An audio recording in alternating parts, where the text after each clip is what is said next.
ka mag-alala, may bukas pa. Baka bukas magnaspalari na tayo. Bukas? Lagi na lang bukas. Pero ngayon, gutom na tayong lahat.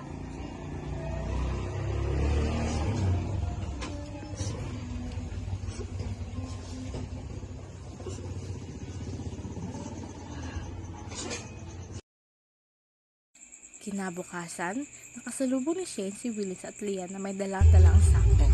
Hoy mga tol, kamusta? Ito, nag-aalit ng trabaho para may makain.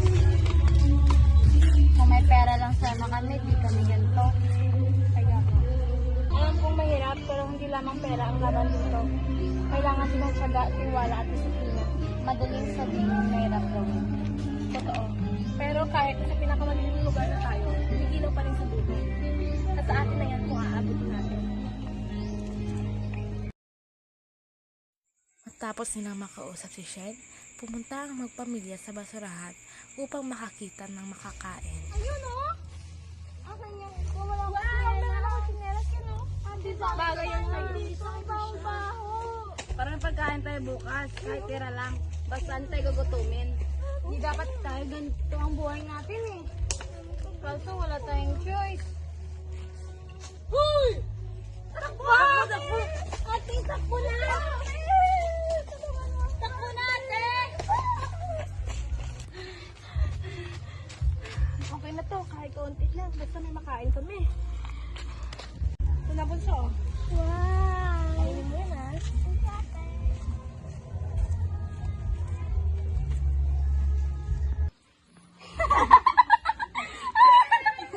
Oy! Balang araw, magiging doktor din ako. Tutulong ako sa mga walang pambayad sa ospital. Ikaw naman. Ako naman, abogado, lalaban para sa katulad natin na walang boses. Ako naman, nagtatayo ng sariling tindahan ng tinapay para sa mga batang gutom. Ako naman, engineer. Gagawa ako ng madaming bahay para sa mga bata natutulog sa ilalim ng tulay. Ako naman, guro, para sa mga batang hindi kaya mag-aral. Katulad natin. Tara, magbenta na tayo. Tara! Liza, bakit hindi kayo pumunta sa barangay center? May programa para sa mga batang katulad nyo. Mabigas, gatas, at libreng klase. Talaga ba? Pwede ba tayo doon? Simula lang siguro yun. Pero baka totoo.